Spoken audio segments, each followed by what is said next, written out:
I dig that. I like the short. I like the 10-second countdown. Oh my god. So I've been screwing around trying to get my lighting all right, and it is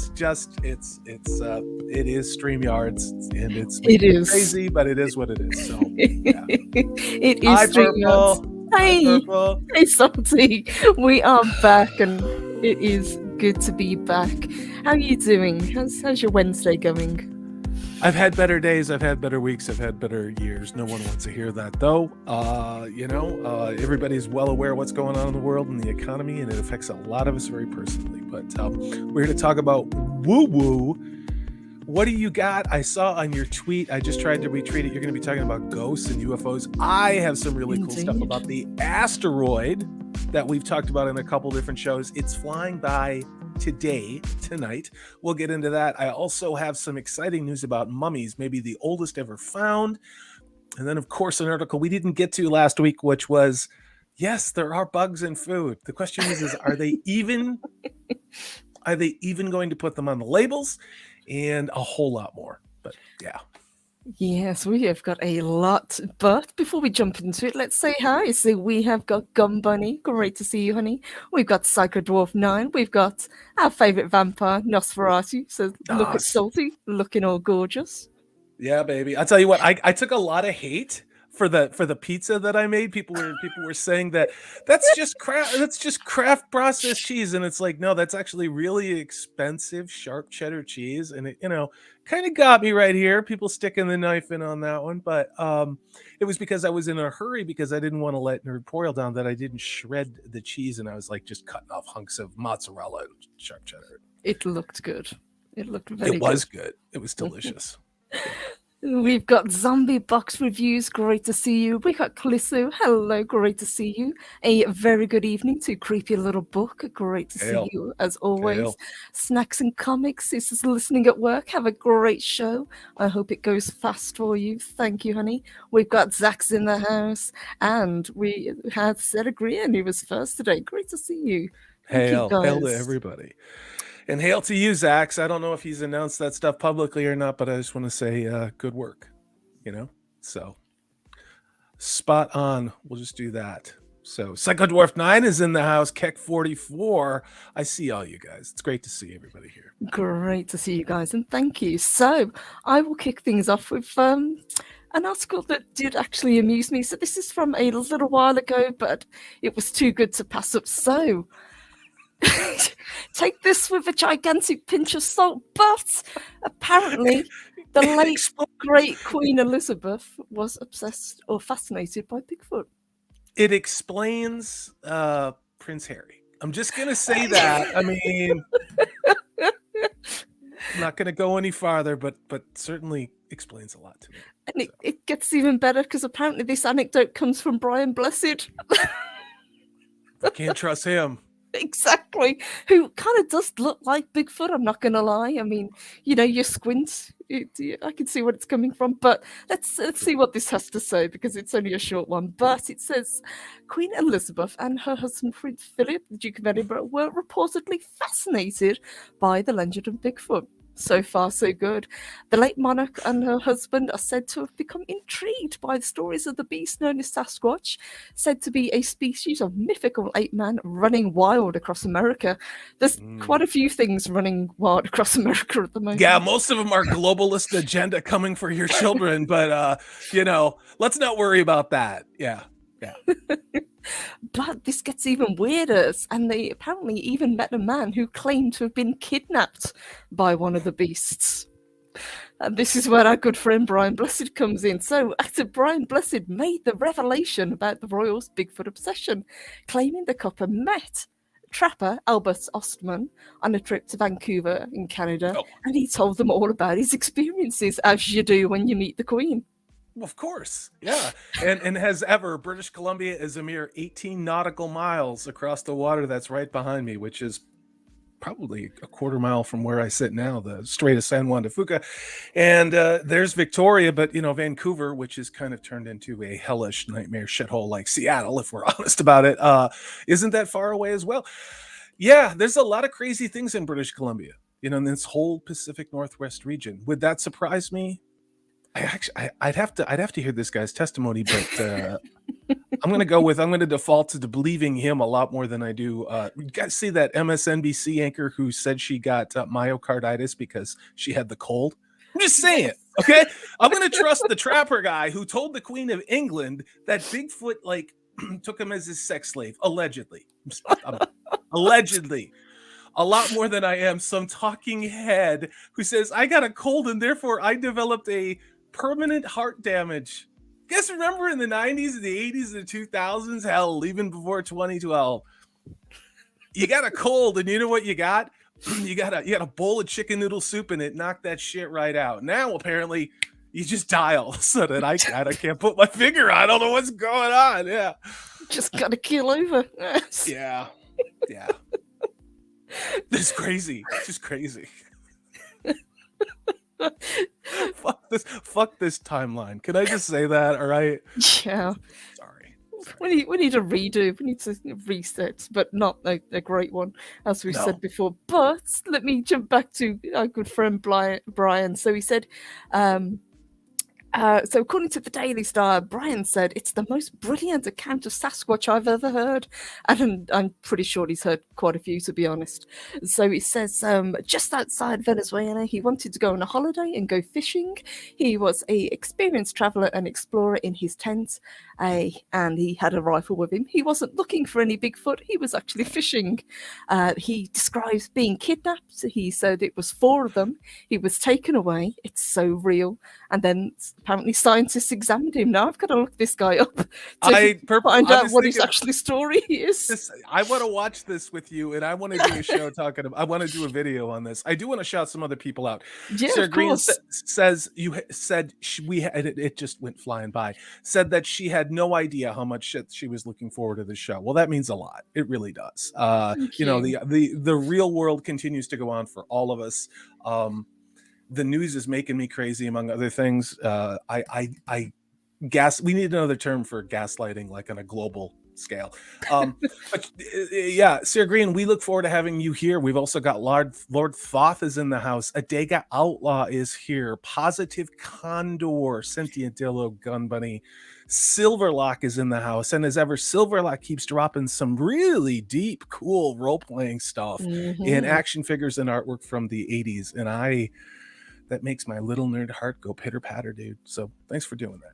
Absolutely. And hail to Abomination AJ as well. Great to see you. Dude. Sentient Dilda says green lighting.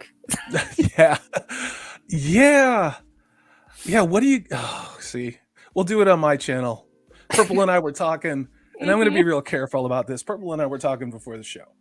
There's a new terms of service that YouTube wants you to accept, but if you start going through it, you don't want to accept it if you're a content creator. And I don't know when we have until to sign that off, April, May, or something like that. But I'm not going to sign it. And Purple, I don't know where you stand. I'm not going to out you on that. But I've read it. I haven't signed it. Yeah. And it's troubling because what it means is retroactively, they could essentially penalize us for what they term to be misinformation and hate speech. meaning telling the truth. or telling you what's going on. So especially in a show like this, it's just, I don't know, just these are the things that are in the back of our mind these days. If we seem a little distracted, do you know what I mean? So sorry. Maybe emigrating over to Rumble at some point, since they don't seem to have quite the craziness going on over there. But we'll see. Sorry, let's talk about Bigfoot. I want to get back to this guy being kidnapped by Bigfoot. So he says so the scientists then examined him. They couldn't find anything wrong with him, at least not physically, I'm guessing. He didn't like to repeat the story, but he told the Queen the whole thing, and she believed him implicitly. Now, I'm not sure if she was just being polite because she thought she was dealing with a crazy person, but it's a pretty good story. Then Brian also claimed that he spoke to Prince Philip about Bigfoot whilst working with him on a project for his Duke of Edinburgh award scheme. He said that his exchange with the Duke said, oh yes, it's true, it does exist. I told them that they're everywhere. It's that Prince Philip's an interesting dude. And Purple, correct me if I'm wrong, isn't he the one that said that, and I paraphrase, that humanity is a virus on the planet that should be eradicated? He did. That wasn't one of his probably most wise things, but in the grand scheme of things, it's probably in the top 15. Because he's said quite a lot of really dumb things. Yeah. And then you guys got King Charles, coming on. We were talking about that there's this ramp up period, but he is king. He's the king of England. He is king. He just hasn't been coronated yet. So that happens in May, I believe. So he is acting king, but not officially. This is how it works out. But as soon as one monarch dies, the next one immediately steps in, because we cannot have England and Britain cannot be without a reigning monarch.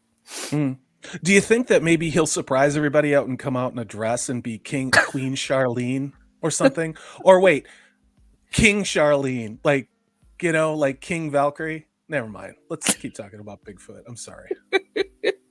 That's pretty much it. That's the end of the thing. It just also goes on to say that apparently the Flash Gordon star has also seen Bigfoot himself during a trip in Mongolia. Wouldn't that make them Yetis? He says he claimed to have spotted 9 hairy men whilst climbing the mountains up there. Maybe he was short on oxygen. I don't know. I'm just going to go with it. So many jokes I want to make, but I'm not going to. And look, my light balance just slipped again. Yeah, it's so weird. StreamYard says crazy light. Who else do we got here? We've got Magitech Mags is in the house. We have Trinoculus P. It's great to see you guys. This is not my favorite year. Let's take a look at the crazy asteroid that we've been talking and warning you guys about for a while. Now, I thought this might have already passed, but it didn't. This is the green comet known as C/22, what a blot, doesn't even matter. This is the comet that was last seen 50,000 years ago. 50,000 years ago. So this deep into the last ice age and prior to the extinction of the Neanderthals, and probably, in my opinion, during an earlier wave of advanced civilization. Now, not advanced like us with, Bill Gates trying to kill us all. Advanced in a way like, they had compasses, basic mathematics, maybe had their own form of renaissance. And it's something I'd like to postulate, that they developed different parts of their brain that are maybe inert or considered to be extraneous in our species of human. Again, postulating this is the result of our having gone through massive trauma and having to deal with what happened with our species dying out because of changes to the weather that were caused by massive volcanoes, earth strikes from asteroids, coronal mass ejections, all kinds of things. Anyway, today at 11 o'clock Eastern Standard Time, that would be 8 o'clock Pacific Time or 0400 GMT, there's going to be a website that you can go to that has a virtual telescope that lets you track and look at it at its closest approach perigee. So I will put that in the chat. But This is pretty close. It's about 28% of the distance between the Earth and the Sun for this. It should be observable for days and even to the naked eye in the right conditions. It's fascinating. So if you live in a place with low light pollution, you should be able to see this. I don't know. I just think that this is absolutely crazy. Okay, that's kind of hot. All right, that's not what we're talking about. That is kind of hot. Yeah, see, but there it is. And according to there are multiple things that you can see here. But yeah, it's going to basically look like this. I'm going to drop it in the chat. But this is the comment. We were saying that the last time eyes were laid on this on Earth, it was Neanderthals and human beings and other stuff like that. So I just think it's incredibly refreshing that they actually gave us a heads up that this thing is passing, unlike so many of the meteors that have passed us recently, and said, oh yeah, by the way, we nearly had another close collision with a giant rock from space, but fortunately we didn't. There's been a lot of that going around, Purple Valkyrie, and that's the link that I just dropped into the private chat, so you guys can check that out. I'm going to be watching that tonight, maybe recording some of it, but I don't know. You know what I mean? I don't know. I was walking on the shore yesterday, and I was like, I wonder what it was like here 10,000 years ago, like right where I was standing. You know, I'm looking across the water at British Columbia. I'm looking at the mountains, the Olympic mountain range right there. And I'm like, what was it like 10,000 years ago? Because I like to go beach combing and pick up a lot of rocks. And yeah, I'm a total nerd, right? And I'm finding all of these, brocaded jaspers and different jaspers and other types of rock. And then tons of basalt and volcanic stuff. And it's like, this planet has been here for so long, and it just makes you wonder what other kinds of people were wandering around and what did they believe and what did they think, and who was trying to form a global government to slowly poison them, or were they highly more advanced than we were, Hey, Mike, OBG70, great to see you. Hello, good to see you. Yes, it does make you kind of pause, and whenever there's something like this, it does make you kind of take a step back and realize just how kind of small and insignificant we are, not in a bad way, but I love anything that kind of directs our attention to the skies again, because I think a lot of people have kind of lost that fascination. Yeah, and I talk about it with a lot of people, not just Purple, but what we seem to be getting on social media seems to be starting to present what they talked about in Davos a couple weeks ago about the polycrisis. Polycrisis meaning multiple events, in my opinion, staged. Things going on that are pre-planned that are going to be overwhelming us all at once, just to overwhelm us with one unified message that you cannot deviate from in our news sources, whether it be that little skirmish over there that's taken all the money out of my country in Eastern Europe, or now the fact that they're not kidding about the stove stuff. You guys follow that today? The EPA here in the United States is like, we need to have smart stoves. And if you cook too much with your smart stove, it should turn itself off. That's literally... that is literally coming from the people, like the unelected bureaucrats in DCG. I wonder where they got that from. Hey, you could join Europe with the blackouts. Yeah, it's almost like we're all going to be global citizens and have equity, which is another word for misery. It gets a little exhausting every day, and you combine that with what we're getting with entertainment. How can it not overwhelm somebody? Because I know I feel it, and that's why I like talking about this here. I like talking about the woo. I can't wait to talk about the mummies that I have, and I can't wait to hear what you have next. Oh yeah, Shield Wall of Dragons. Oh yes, hundreds and hundreds and hundreds. How are those eggs going for you guys? All burning down on days that they were closed for maintenance, or there was a holiday. There are people out here around the Seattle area, which is, thank God, hours and hours away from me, who burn stuff down as well. They tend to wear black and have pronouns and use a lot of communist-y language. And I'm not saying that's them, but I'm also not saying it's not them. I just burn down everything. They want to burn down everything. But yeah, that's why our food costs as much as it does. I've been seeing on social media how much are eggs by people that are in the chat, because I've been seeing some crazy numbers out there. I drive the country roads around here because I used to have chickens, and I'm gonna get them again. Don't worry about that.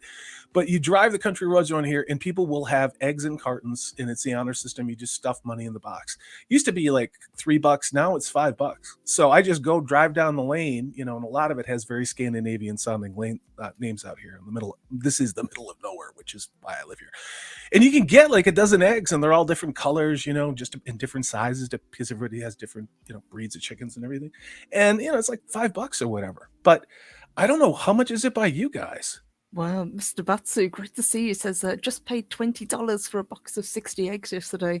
Trinakia says $3.99 for jumbo at Head. HEB.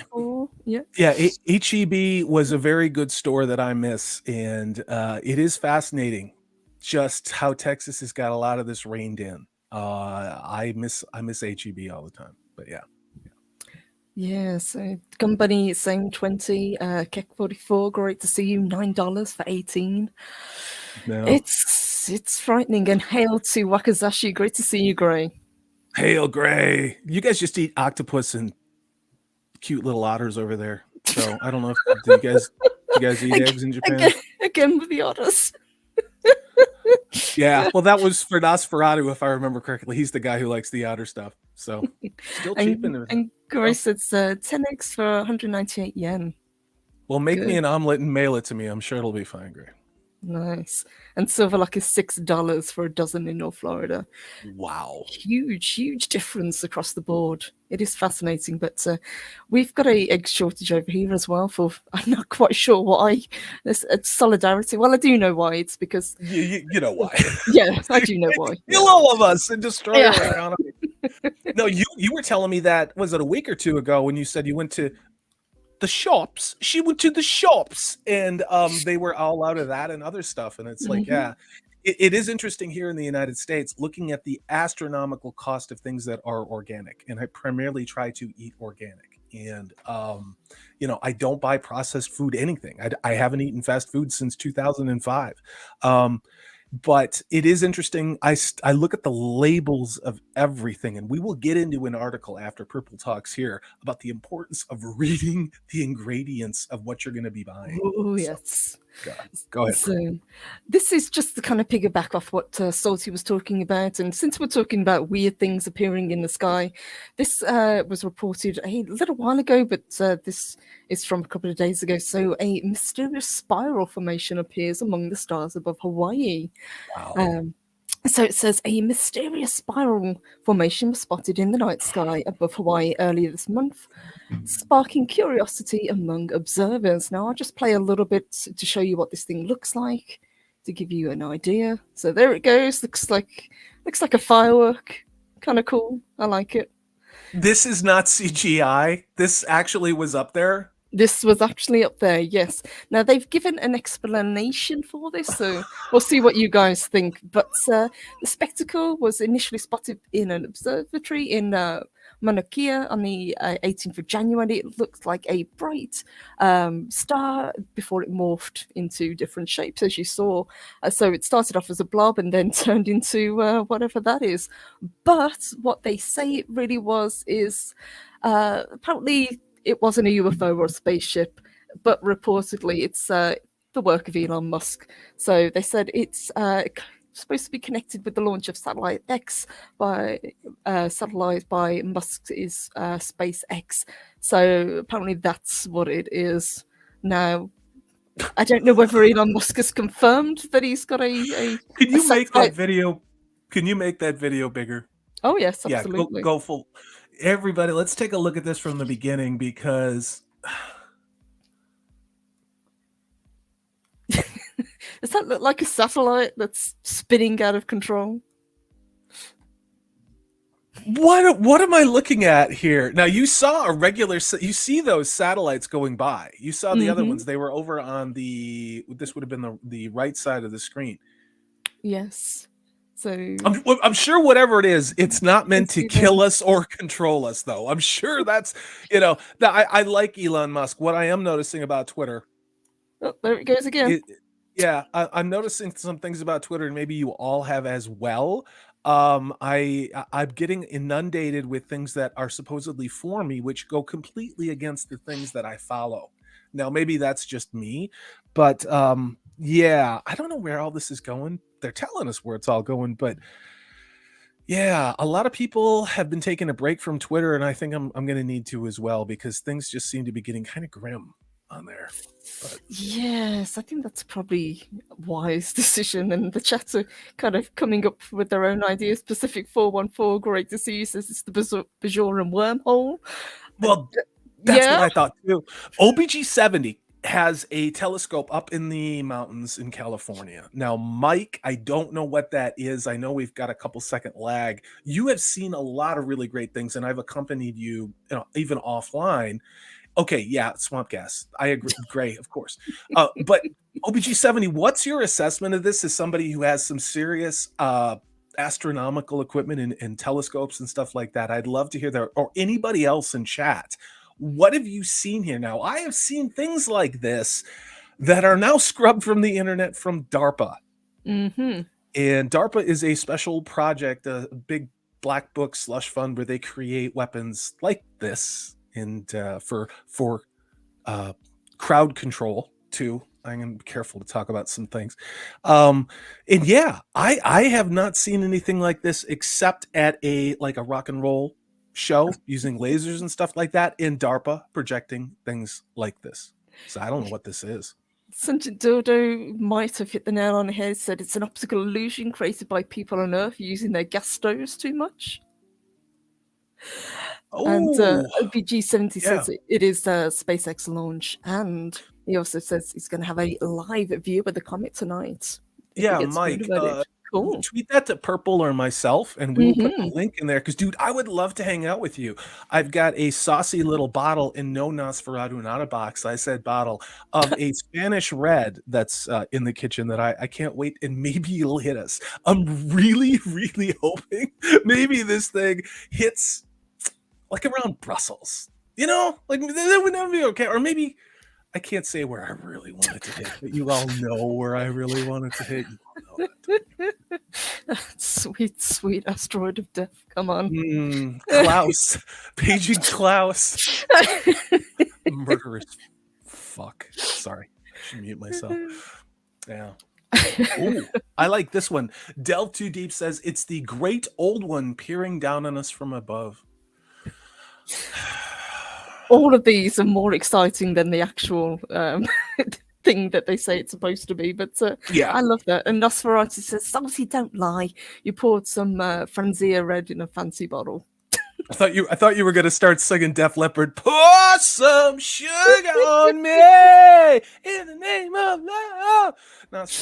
Nos, we all know you have weird fetishes, but that's why we love you. Hello to Castle, great to see you. And Miss Martin Muses, hello. Teresa, and I was talking with Purple about this. You were doing a stream with Steeg about gaslighting, and I have a lot of experience having gone through that. I won't get into details in just some things that have happened in my life. That it was fascinating to walk through those steps in a more clinical fashion. But you can see a lot of those things that you're being told out there, we've kind of been done to us since about March of 2020. And then they gave us a little breather to keep us alive, in the dungeon of globalist doom. And now we're kind of going back to, no, this isn't happening, and no, this isn't happening. And there's always been multiple genders, and it's totally appropriate to talk to little kids about X, Y, and Z. And it's like, same thing with entertainment. And it's like gaslighting every day. And we're seeing it. So thanks for making a video like that. You guys check that out if you haven't. Ms. Martin Muse is making some really good stuff out there. So hail to you. Absolutely. And Big thank you to OBG70 as well for the breakdown. So second stage, separation releases gases that are pulled by the velocity of the rocket and cause it to spin. Normally you wouldn't see it, but if the conditions are right, you do. Seen it a few times, and I would concur with that. I've seen this a couple of times, and each time they say it, but I think it just looks really cool, you know. And if you didn't know what it was, you would be kind of baffled as to what you're seeing. That's why Mike is Mike. Mike and I were actually tweeting at each other last night because he's going to be doing a Red Sonja figure for me. And there's actually another person that I just got their box, and Purple knows what I'm talking about. Oh, very yeah, cool. and I'm going to be doing an unboxing video and then talking about the process of making that. But somebody made me a custom figure. It's incredible. It's incredible, and I'm going to be putting out a video on that. But yeah, Mike, good guy, OBG70, look him up on YouTube, give him a sub. Good guy, has his pop culture channel, also has his astronomy channel. So really good dude. Very first guy I ever worked with was OBG70, talking about Wheel of Time. Yeah. That makes sense to me. I got something else. Purple, you know what? This is the video that I sent you about what I don't know what's in the sky. So you're not going to see this anywhere else. You are not going to see what I'm about to show you anywhere else. Let me know when you've got it on screen. Here we go. So I shot this, and I need to pull it up, and I promise you there is a payoff to this. Where I live now, you very frequently see Chinese rocket launches from either somewhere in the Pacific or the mainland area. I'd seen one off my porch when I lived here before, and the way that you can tell them is that unlike the propellant used by NASA, which I think is oxygen and something else, they use a kerosene diesel, like weird, really toxic rocket propellant to get their shit in the air. So when you look, this is actually a long trail that came over the horizon of the Pacific and was crossing over to the continental United States from the direction of China.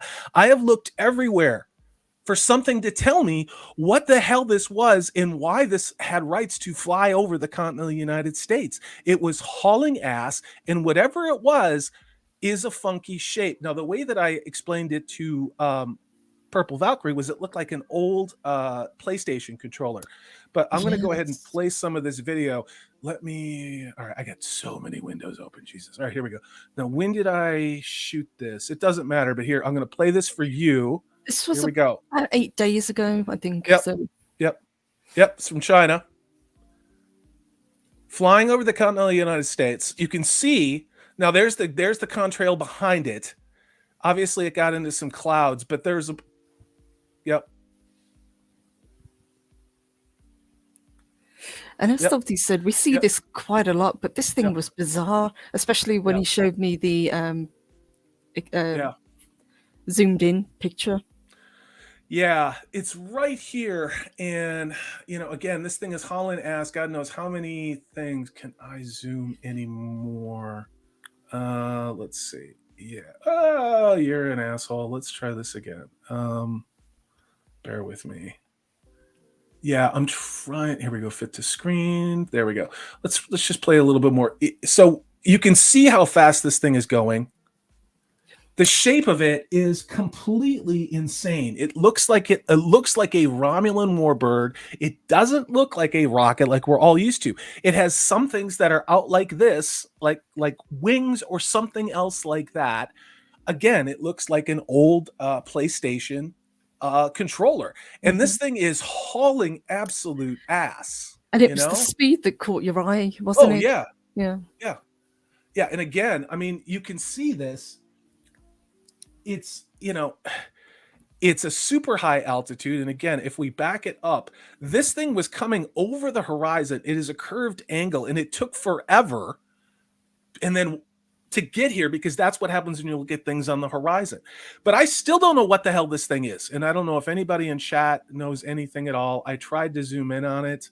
Yes, I think I got like one clear frame of this damn thing. Yes, like zoomed in. I think what we'll do, if Salty is okay with it, we'll put it on Twitter as well, the zoomed in, so you can actually get an idea of what this thing looks like. But when he was telling me about it, it was just bizarre, and the speed that this thing was moving. It's very, very strange. Yeah, it's really weird. And no, it is not a jet plane. And it was really weird because it was super bulky in the middle. Like, it was like a pair of binoculars and then like some weird wings out behind it. And again, flying at an incredible speed, coming over the horizon from Asia. Not a jet, not a jet. You don't see commercial jets come in at that angle because if they were, they're going to land at a couple of different places. They're going to land in Vancouver, British Columbia, or they're going to land in Seattle. Now, there's another airport north of Seattle that I forget what that is. Not a lot of people go there. But by that time, they have descended quite a bit, and they essentially follow the Strait of San Juan de Fuca all the way in, and you can see them, you can hear them all the time. This, I don't know what the hell this was. I have no idea. Purple, what have people been saying in chat? People are trying to figure it out. So let me say, hey to Snowdub, great to see you. Hey, dude. Hello. So Fandad Menace said hypersonic craft, maybe. Yeah, military, maybe. I'm But not saying it's aliens. Maybe it's Henry Cavill trying to get away from Warner Brothers. Yeah, I think that's Jeffrey, the one who didn't kill himself. He's probably going to hang out with Bill and the other Bill. Psychodor says I can't see anything, but what we'll do is we'll get the blown up image so you can get a good idea of what this thing looked like, because Salty did send me a still, and it's weird. It's really strange. I'll let you vamp and address the chat. I'll see if I can pull that up. Yeah, absolutely. And let me say a huge thank you to Magitech Mags. She's just gifted some membership. So we have got 5 new members. So a huge thank you and welcome. Welcome, guys. You're awesome. Absolutely. How the hell did I send that? Sorry. Yeah, I'll let you vamp a little bit. Yes. So what I'll do is I'll move on to the next one and then we can bring it back up. So let me pull up. You guys were talking, we did a poll, I think not last week, but the week before, about what you wanted us to cover. And one of the things that you said you wanted us to talk about was like lost civilizations and things. So I thought I would share this one. So this is the mysterious underground city in Turkey, Derinkuyu. So apparently this was found in some dude's basement, but it is big enough to have housed 20,000 people. Now this is an artist representation of what this thing looks like, but after it was found, they just kept finding more and more of it once it was dug down. But let me go into the details of this. So in 1963, a man knocked down a wall in his basement, as you do, and discovered a mysterious underground city. I would have kept that to myself and just used it for storage. But that's just me. The subterranean city is up to 18 stories and 280 feet deep in places, and probably thousands of years old. The Derinkuyu underground city is the largest of its kind, and it could potentially have housed 20,000 people. And it's kind of incredible.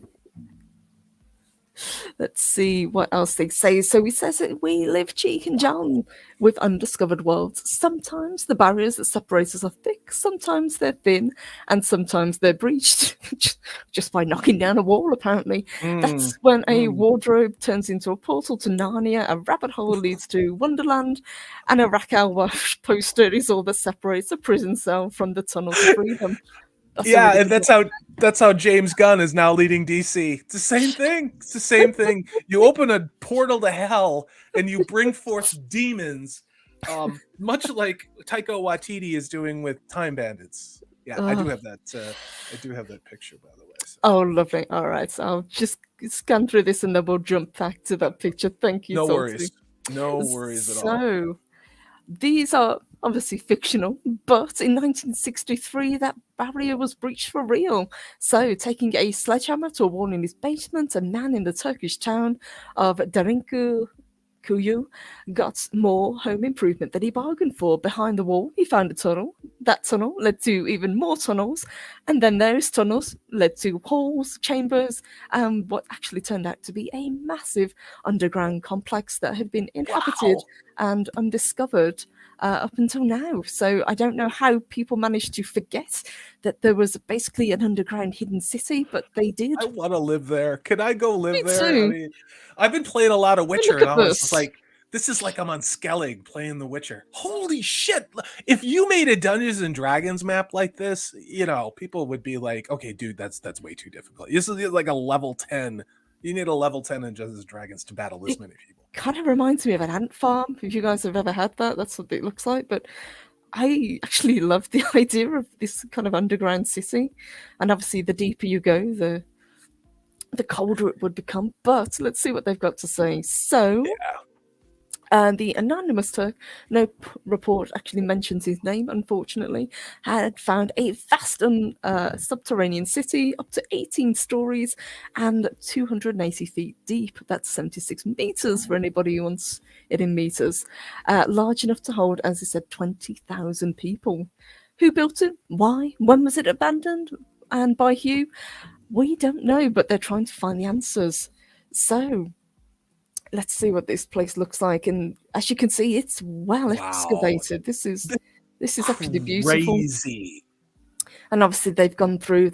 Everything is lit up now, so you can see it. I believe it's actually open for tourists, but I'd have to check. But can you imagine getting to kind of go down into this place and explore? One of the things that I always wanted to do if I went to Paris was to explore the catacombs. Oh, but yeah. This is far more interesting, and you're far less likely to get lost, I would imagine. You're not wrong there. You are not wrong there at all. I had no idea it was this scope and scale. I had no idea that it was this big. I thought it was just going to kind of be, whatever. But this is crazy. This is a whole underground city. So it says, taking cue from the wind and rain, locals for millennium have dug their own holes into the soft stone for underground dwellings, storage rooms, temples, and the such. Temples. I want to dig underground for my own temple, you know? I'm okay with that. So Cappadocia, for example, has hundreds of subterranean dwellings, about 40 or so consisting of at least 2 levels, but none are as large and now as famous as this one. So it says historical records has little definitive to say about the origins. Some archaeologists speculate that the oldest part of the complex could have been dug around about 2000 BC. By the Hittites, I believe that is. Hittites. That's the Hittites. Hittites, okay, thank you. Hittites. People who dominated the region at the time. I would say it was around about 700 BC. If it is as old as they say, you can kind of see why this thing was forgotten about and lost, and then a whole city was built on top of it. Castle says this was definitely a missed Airbnb opportunity. I would absolutely agree with that. Psycho Dwarf 9 points out what I'm thinking too. That's not rough hewn. That looks like those rocks were melted. It looks very, very strange to me as well.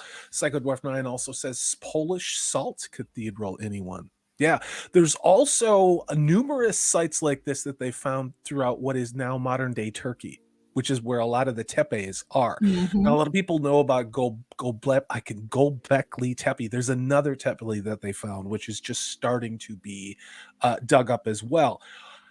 It's about the same time period, they say, for that, between 2000 and 4000 before the birth of Christ. Yes, I'm going to use that language because that was in the textbooks when I grew up, because we weren't fucking morons.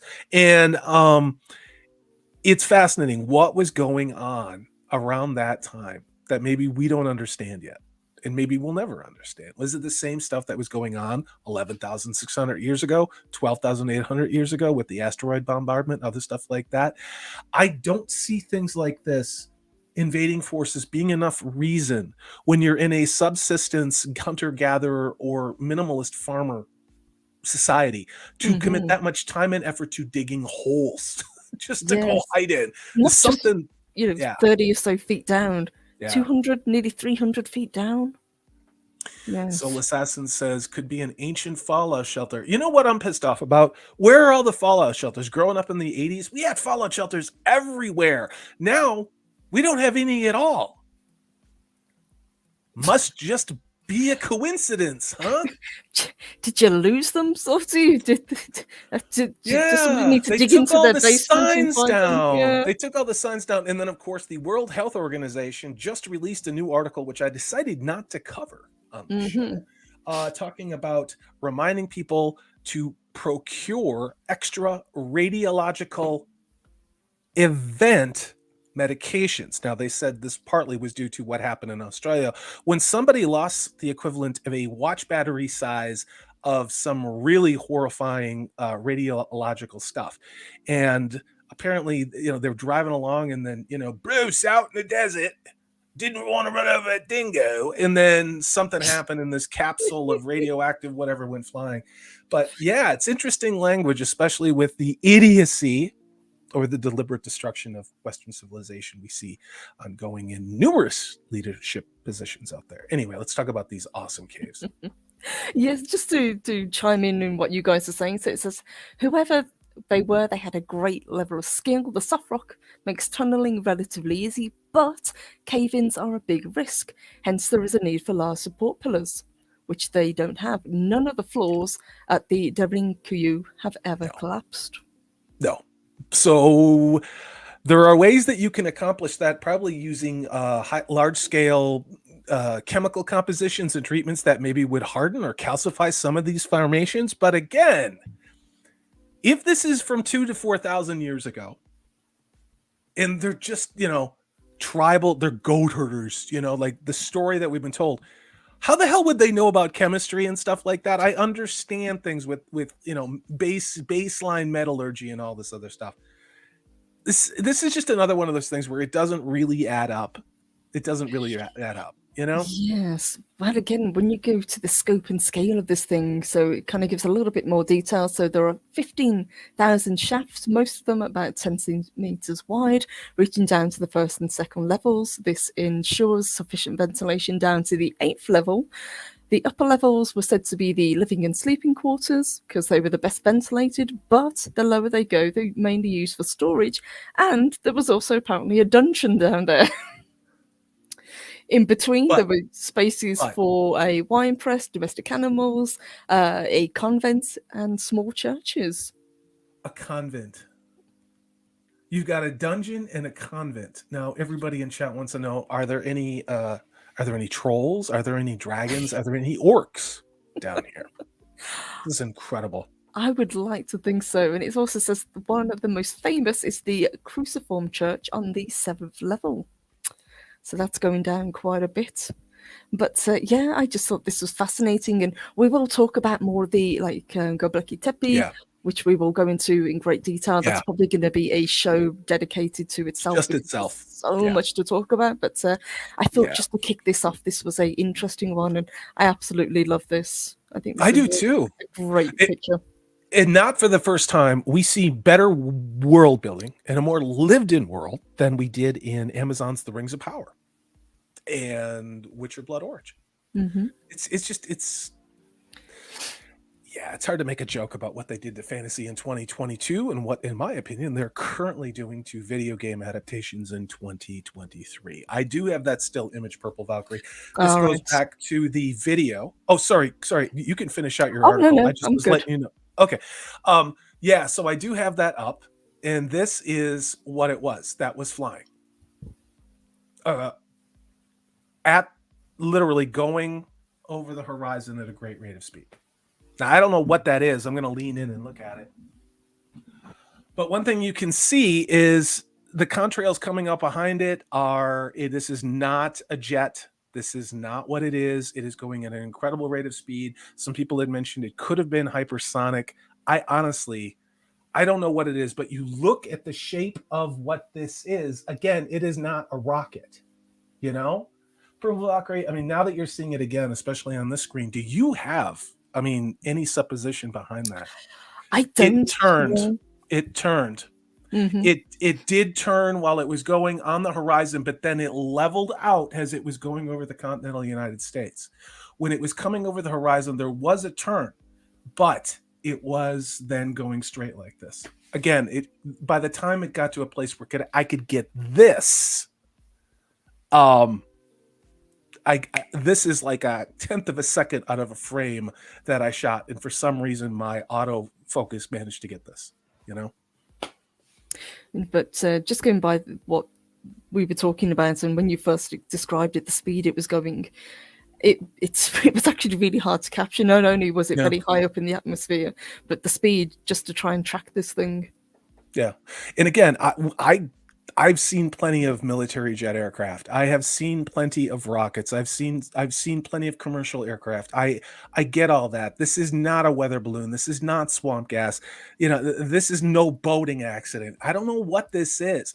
But watching something coming over the curvature of the earth at a great rate of speed like this, and then crossing over the continental United States and not seeing one bit of news about it. And the last time having seen this was a Chinese rocket launch, which went in the other direction. It actually went over what appeared to be BC, heading over the Yukon and probably over the poles. But I don't know what this is. And the shape of the craft, again, it's really funky and weird. I don't know what it was. Yeah, so I think we might have to put a poll up on the channel, and you guys can decide what you think this is. But I think it's fascinating, and if Salty doesn't mind, I'll put this picture up as well so you can get a better look at it. Yeah. Clissu, great to see you. Says, I think we've seen this zombie movie. No. Yeah.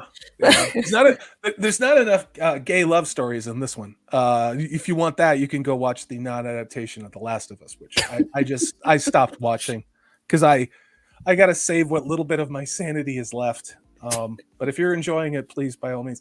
But yeah, I honestly, and again, I made this in black and white to try and show the detail. I can show you the actual still image in color and we can move on. But let's see. Here we go. Yeah, we'll go to this one, and there's another one right there. That's why I took it black and white, because there's a lot of debris and pixelization and other crap on there. And yeah, it is really, really strange. You look at the shape, and the nose seems to be upturned. Like there's curves to this. Like it's and some type of weird wing-like thing. But I don't know. I have no idea what this is, but yeah. That is really cool. And OBG70 says that it looks like a SR-72. SR-71. I thought they retired those, but remember with those, the nose is a lot farther forward and the wings are a little more stubby and black. But Mike, I thought about that too, except for the nose seems to have this upturned. I don't know. I'm just gonna say this: if I get Epsteined, you'll know why. Okay, it's like I am not planning on doing that. If something happens to me, it's because of this video. So, yeah. And Zach says there's mosquitoes that size in the Yukon. That I believe, yes, I've seen them. Yeah, it's been about 20 years, but I'm sure they're just as voracious as they were before. Yeah, it's got a diamond wing shape, and like I said, the weird curve of the front, like I've never seen anything like this before. But, that's fascinating. I love it when you can actually... 72. Yeah. OBG70 says the 72 is a new thing. Mm-hmm. All right, well, Purple, you got another article, and I'm going to look at that. Not the F1. Yeah. Okay. Yeah. I'll let you take that, and I'm going to look this up. Mike, thank you. There we go. So I will jump to, because we haven't talked about ghosts for a while. So, guys, let me introduce you to the most haunted place in England. It is the village of Pluckley in Kent, and it is actually in the Guinness Book of Records for most recorded ghosts in one area. So, as it says, featured in the Guinness Book of Records, Pluckley is reportedly the most haunted village in Britain, with no fewer than 14 ghosts in such a small, concentrated area. It could certainly be. Some of the paranormal investigative programs which have come to Pluckley Village to film are Ghost Hunters, International, Strange But True, and Most Haunted. So let's introduce you to some of these ghosts. Pluckley's been named the most haunted village according to records. Surrounding areas has about 12 to 14 ghosts. Its reputation has drawn various paranormal programs, as I said above, but the ones that are the most famous are the Screaming Man. Don't know what he's screaming about, but he is. One of the most popular ghosts is the Screaming Man. He's believed to have worked in the village brickwork and was unfortunate to have fallen to his death. Well, I guess that explains the screaming, but yeah. Is he on Twitter and you're misgendering him? You know, that blue hair. That could be the reason. Yeah, he's having a freak out over that. Yeah. We've also got the highwayman who was apparently not very good at his job. He's said to have been run through with a sword, was pinned to a tree. That's awesome. Is what known as Fright Corner. He appears to locals and visitors as a shadowy figure. Well, okay, I like that. I like that. But we also have the elderly woman. On other occasions, the phantom of an elderly woman can be seen. It's believed she accidentally set herself on fire while sleeping. That's an accident you don't come back from. Yeah. Don't smoke in bed, kids. Don't smoke in bed. don't unless you're smoking. Boom, chicka, wow, wow. Sorry, go ahead. We've got the schoolmaster, because why not? So there's a story of a schoolmaster who was found by his children hanging in his room.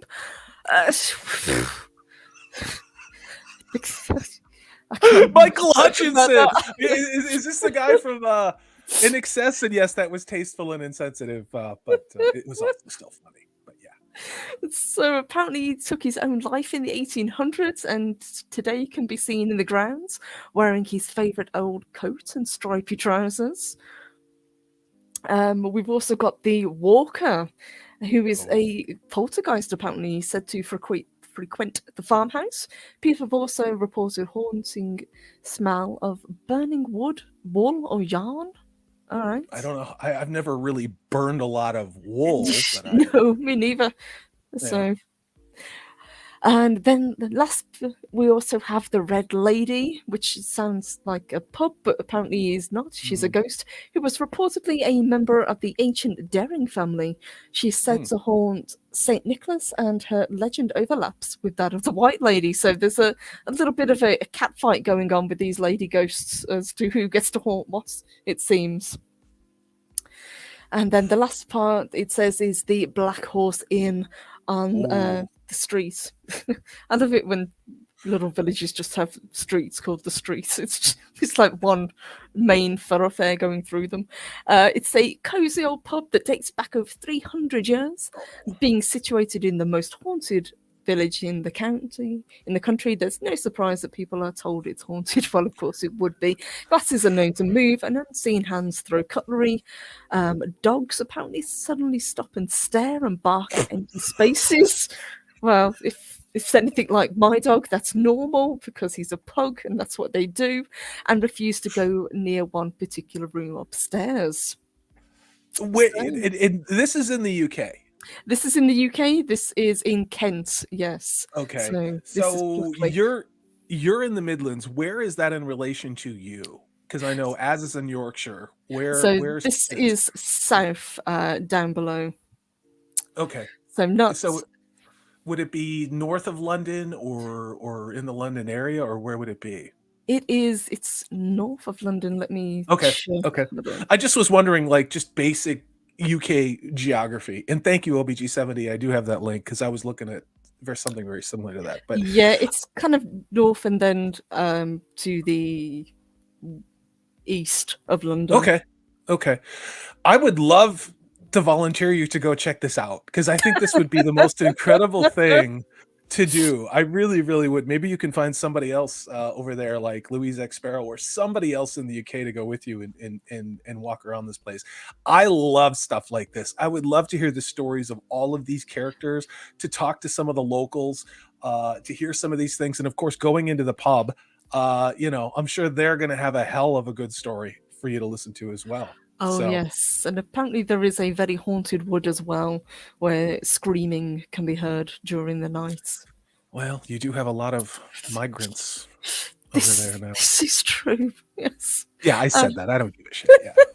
Soul Assassin says, Purple, check out the channel called Eerie Edinburgh. It's pretty cool. I will. I've been to Edinburgh, and I've got some stories that I can tell about the Mackenzie poltergeist, which is pretty darn cool. Okay, I want to hear about that. I absolutely want to hear that.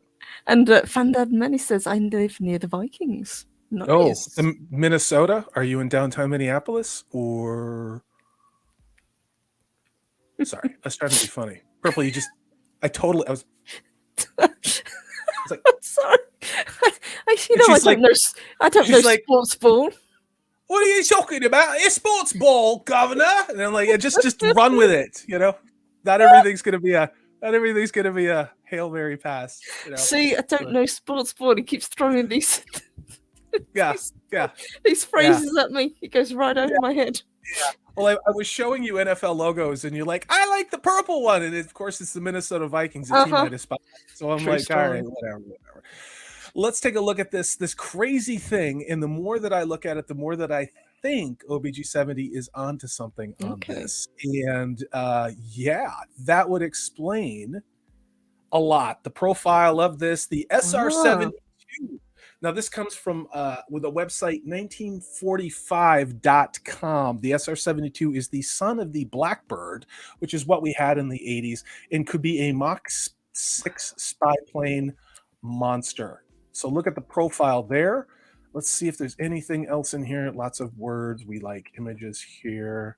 What do we got? Yeah, lots of ads. So yeah, Mike, that's probably what it is. I have another image, Purple, that I want to show you, and we can compare it to the profile of what it is that I saw. I didn't mean to take pictures and video of the spy plane.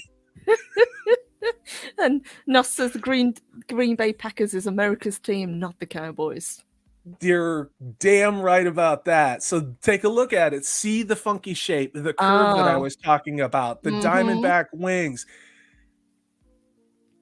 That's that crazy nose I was talking about, and it's potential. When something's moving that fast, you have it's like looking at a mountain in the distance and you see the haze. Well, that's air and oxygen you and get heat the shimmer. And other things effect, which could have been morphing with the shape of the nose, or there could be some composites to this plane that, because it's going at Mach 6 at that altitude, maybe there's some give and rise in these things where the structure will essentially warp to go along with, to allow greater speed.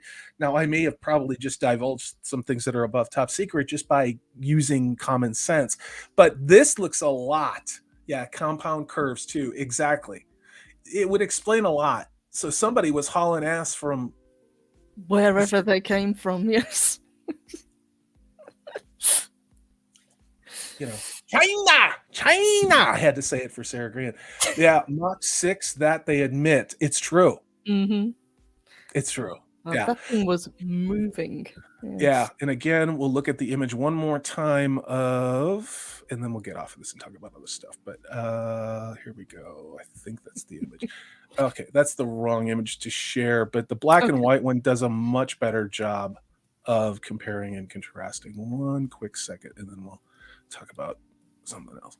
But yeah, fuck this. Whatever. You get the idea. Here we go. I can't rabbit. Okay, there it is. So look at the profile there. I don't think I can go any bigger, ladies, than what I already did. Yeah. Zoom in. Yeah, that was helpful. Yeah, that kind of has the profile of what we were looking at. And we'll jump back to the that new thing. It is crazy. I was just out looking for rocks, taking a walk, trying to get a little cardio and all that. Get a little bit fresher as you do. Yeah. Yes. It's just, I mean, again, you don't see things like this all the time. Coming over the horizon, taking a long time to come over the horizon, and then flying right over the continental United States. I was like, well, maybe this is the day it all ends, because somebody decided there's too many people on the planet, but instead, it looks like it maybe was this ship here. Pretty cool. Thank you. Kind of awesome. Look at what an awesome chat we had, and mad props to OBG70 for this. Yes. Again, Mike OBG70, you can find him on YouTube. It's OBG70. He's going to be doing a live stream with his telescope from the mountains in California. Good dude. He'll talk about all this stuff, and we'll look at other crazy things out there. Mike, thank you for this. It's absolutely fantastic. Oops, and quite possibly, but fingers crossed that's not the case, Soul Assassin. And not for the can I not for the first time. All I'm gonna say, not for the first time. So. And Scented Dildo says they look like they modelled the UN-1 in the Expanse after it. I wouldn't be too surprised if that was the case. Yeah. Only there's not representation. Hopefully, it's actually led by people who earned the right to fly it. Yeah, I said that. I don't give a shit anymore. I don't care. All right. Is it my turn? It's my turn. Is it my turn? We'll do one more. It is indeed. We'll do one more. Yes. One more. Let's see what we got here. Well, let's look at this. This is an interesting palette cleanser, and this is trippy as hell. Now, this was taken by the James Webb Space Telescope, and this is also interesting considering we were just talking about the expanse. Mars has moons. It has 2 moons. Now, they're not nearly the size of our moon here on the Earth, but they're smaller, but those moons are beaten to hell. They are pounded mercilessly. And this is an impact zone on one of the poles of the moon. I think it's Phobos of Mars. This was a new picture, but you can see, look at this. This is a moon of Mars. Look at all of the impacts and look at the end. What the hell hit it or glanced at it to literally shear off a huge part of this moon? Now, you could take a look at these things and go, well, whatever, but then look at the deep scarring on Mars' surface. And it really makes you wonder, what in the hell happened? What in the hell happened around Mars to create those things? I mean, and you can see that one impact of, look at the energy that was thrown out from that very conical shaped one that's in the middle of the other impact crater. But you can look at the whole surface of this and see what it does. We do live in a shooting gallery. Oh, yes. The Earth it doesn't have some protective force field of whatever. We have gotten our ass handed to us more than once. Ask the dinosaurs. Take a look at what happened 12,600 years ago. Again, Graham Hancock, Randall Carlson. Look into those theories out there for asteroidal impacts, which are now being supported by actual ice core data. And then, of course, 11,600 years ago. I know, right? That's a possibility, awesome. But yeah. But I just wanted to show this because this thing is it's insane. And that's where we're trying to go. That's where we're going to have people live where there's no atmosphere, is out there in a place that has no magnetosphere to prevent all of the radiation of space from cooking us alive, has no atmosphere to slow down or deflect any asteroids. And that's where they want to have people go because reasons? I don't know. That stuff just makes me crazy. That is an incredible photo, and we've had a few recently. The detail that they've given us with these photos is incredible. But it's not a matter of if we're going to get hit again. It's a when we're going to get hit. So I've avoided. I just threw the link out there. I've had this article for a while, and oh Jesus, look at these. I want to scream with things. The ads on these things. EU approves powdered crickets for use in flour-based foods for consumption by general population. This comes to us from slaynews.com. Was published on January 24th. Well, they've been trying to sell you on this shit for decades. Approximately $1.6 trillion have been spent in marketing and buying and creating entertainment and news to get you to think that you need to eat bugs and have a footprint, which you need to be taxed for. And you need implants in your head because you are a liability. For some reason, these people who are behind all these things, they think that they need to control and monitor and tax every one of us for what we do simply by existing on the planet. While meanwhile, they get to have red meat and Cadillacs and fly jets and everything. Fly jets and yes. Yeah. And do things like they did on Jeffrey's Island. Crickets. Talked about this many, many times about the dangers of this. The European Union, again, unelected bureaucrats in Brussels, have approved use of powdered crickets in flour-based foods, despite a lack of conclusive data on human allergies. There seems to be a pattern forming here where they're not actually, researching to what this stuff can do to us. They just roll it out. Despite conclusive long-term data studies on human allergies regarding the ingestion of insects. Due to the, quote, and I'm reading from the article, inconclusive allergy data on bugs, manufacturers won't have any specific requirements to list the powder on foods ingredients. Yes, and as the chat have said, it's being talked about at the moment. So Dodo said, I've heard of this one. Everybody's making fun of it over here. Yes, they are. But as Salty correctly points out, this is serious. And I think it was Psychodwarf9 who said, and isn't there a toxin in the carapace? Yes. Chitin.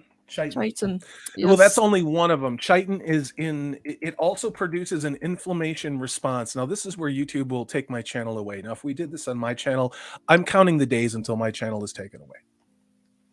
And that's okay. And this isn't drama. And I don't give a shit. At this point, I don't care.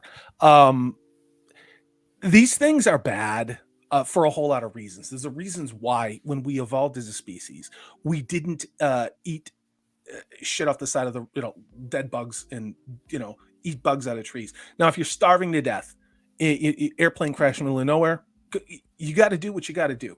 Okay, in this case we are talking about mass agriculturally farmed insects. Yes. The problem with insects is you cannot ingest chitin, and the other thing, there has been no long-term studies. This article is focused on allergens. There's something about toxicity. When you eat too many things like this, it causes an inflammatory response. Much like if you take a jab that isn't clinically tried and you develop clotting or autoimmune disorders related to it. I'm not saying the two are related, but I'm not saying they're not. Again, this is coming from the EU, an unelected group of bureaucrats funded by, you guys can all say their names, you know exactly who they are and what they want to do and what they're all about. Didn't they just recently have a get-together? Davos. Yes. Yeah, Davos. Yeah, and they, oh God. See, and I don't even report on that because I'm not going to say what's on my mind. So the decision to incorporate insects into human food comes after the agency found that mass market consumption of the material is, quote, safe under the proposed conditions to use at the levels that they arbitrarily set, not based upon any data. According to the unelected group of bureaucrats, which are totally not corrupt and drug dealing and running grooming gangs, and look it up. Look at all the EU bureaucrats that have been busted lately. According to the EU's, again, unelected officials, according to the new regulation, these foods include multigrain bread, crackers, cereal bars, biscuits, beer-like beverages. I'm guessing that's like Zima. If you're drinking Zima, it's going to be made out of this shit. Chocolates, sauces, yes, whey powder, soups, and other items, quote, intended for the general population. Mm-hmm.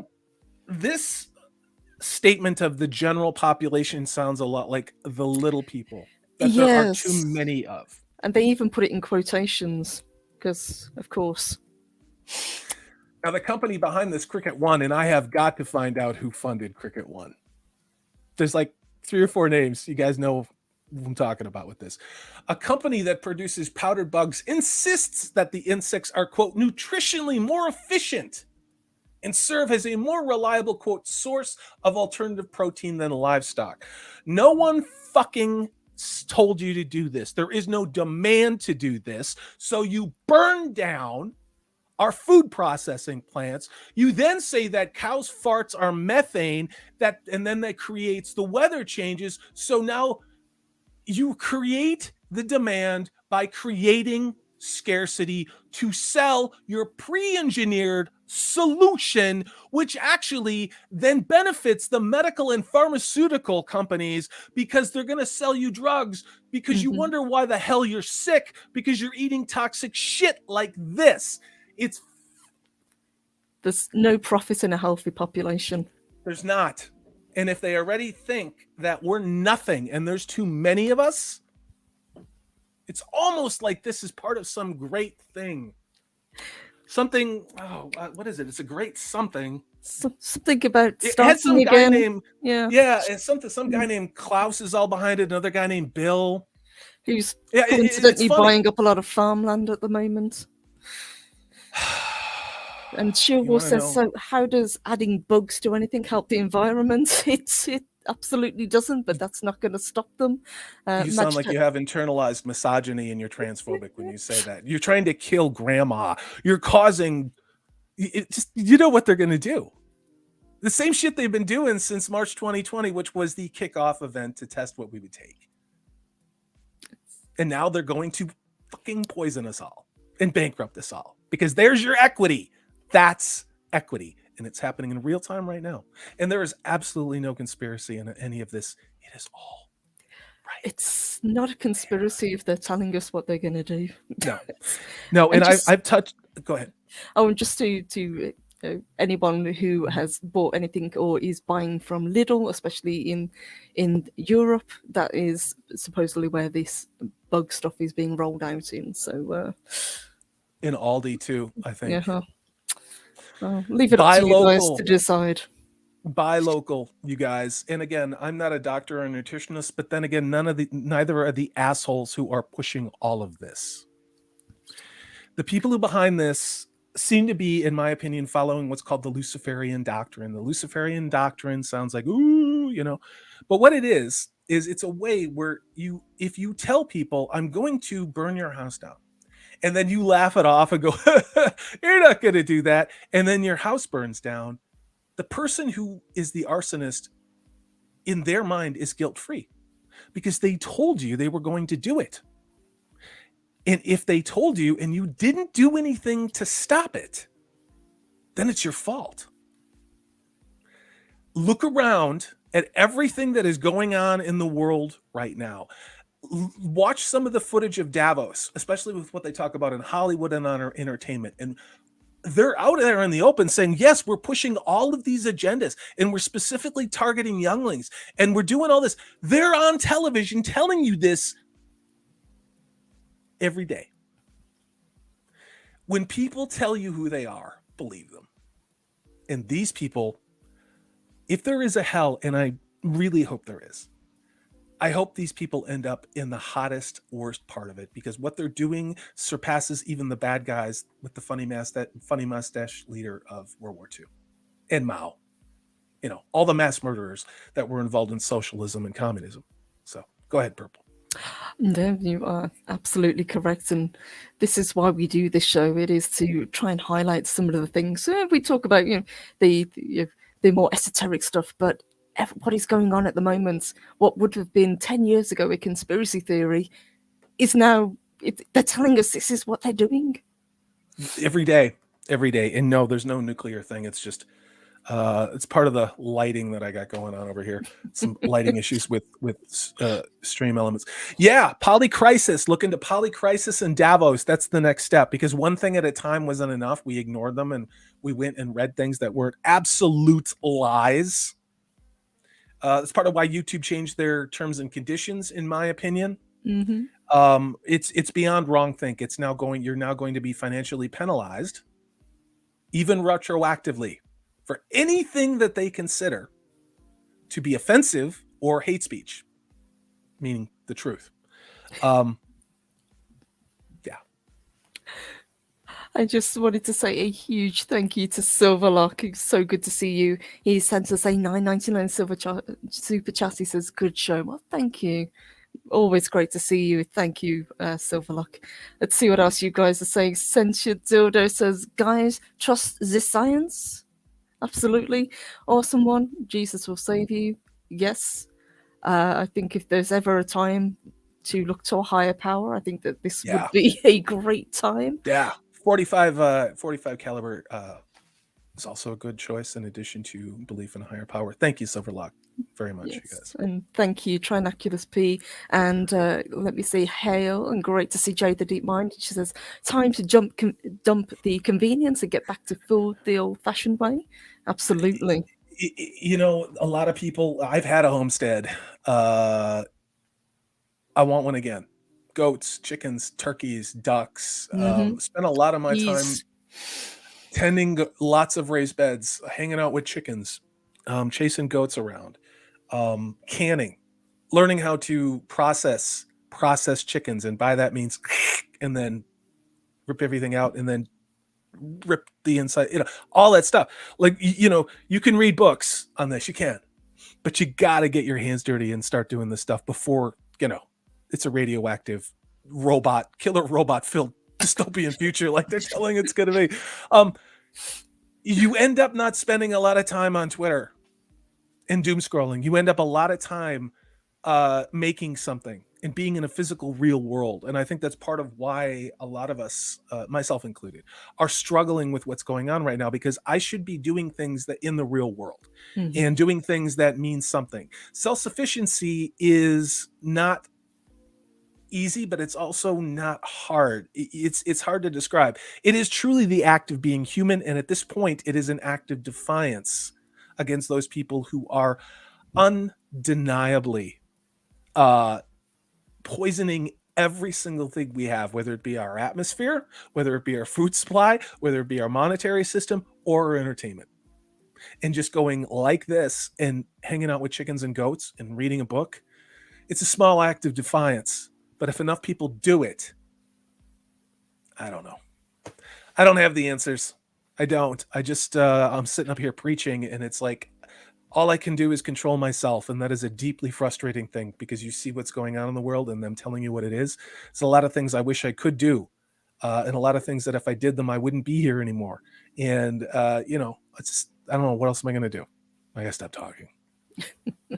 It is. We are in interesting times, I think is the best way to put it. But Sods is absolutely right. And it's no coincidence that we are now jumping from one crisis to another to get people hyped up, to get people constantly on a state of hypervigilance.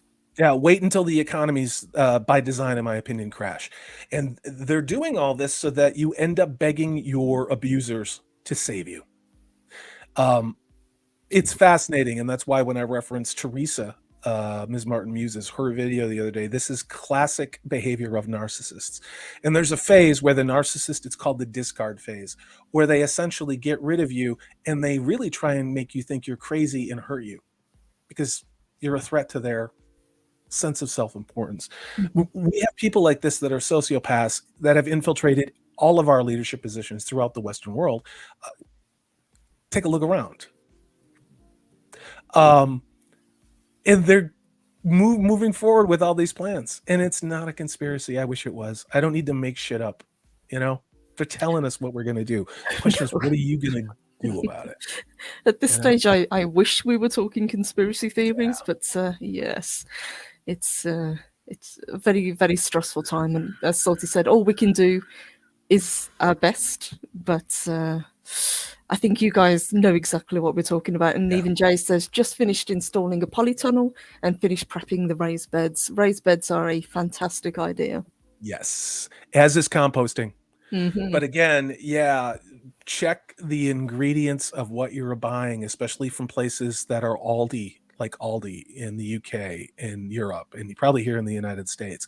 It's going to be places like that where you're going to see insertion of it, probably also in the major food manufacturers here in the United States, because we're going to have a major wheat shortage, a major oat shortage, tomatoes, carrots. If you don't have those things now, in my opinion, you might want to think putting some away, because those crops have failed. Heirloom seeds. Failed. Yeah. Non-GMO. Anyway, we're getting dark. I'm sorry. Yeah. It's true, though. It is true. But that's what we do here on Woo Woo Wednesday. We have a little bit of light-hearted banter. We have a little bit of seriousness. But it's a great show. Thank you, Salty. Yeah. I have got to get a different cover over that window because it just decided to become a fusion reactor right outside my window. But Dave Bob is right. Mm-hmm. Polycrisis. Polycrisis. It's gonna get weird. Not because I wanted to. Yes. They're telling us what they're gonna do, guys. Purple, this has been a great show. Thanks for having me on this. It has, and watch out for the fake alien invasion as well.